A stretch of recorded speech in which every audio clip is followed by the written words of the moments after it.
তো আজকে এখানে পাঁপড় ভাজা কিনতে এসি, তো দুজনে আগে পাগল ধরা পড়েছে এখানে এসি। তার মানে এই যে দেখো, এইটা দেখে মনে হবে যে পাঁপড়, আমরা দুজন তাই ভেবে নিলাম।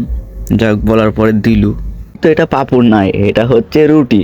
রুটি বেনি তেলে ফ্রাই করেছে, তো আমরা দুজন ভাবছি হয়তো পাঁপড়, তাই বলি নিলাম। তো এরা এই ভাষায় যদি পাঁপড়ি বলে, দুজনেই নিলাম। নিয়ে দেখছি এখন রুটি বানানোর পর তেলে ফ্রাই করি। আর এই যে সামনে দেখো জায়গাটা কত সুন্দর, এখানে এসছে আজকে তো ঘোরার জন্যে। তো খাওয়ার জন্য খিদে লেগেছিলো, তাই ওখান থেকে নিলাম। তো লাস্টে দেখি ওটা রুটি ভাজা। তো যাই হোক, জায়গাটা কিন্তু খুবই সুন্দর এখানে।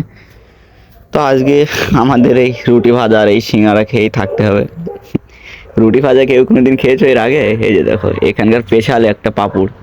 আর এখানে রবিবার মানেই এই দেশের লোককে তুমি একজনকেও বাড়িতে খুঁজে পাবে না। সবাই ঝোড় জঙ্গলে নদী নালার পাশে ক্যাম্পিং করে থাকবে, আর সারাদিন মানে এইভাবেই এরা কাটায়। তা ঈদের মতন এনজয় মনে হয় কোনো দেশের মানুষ করে না।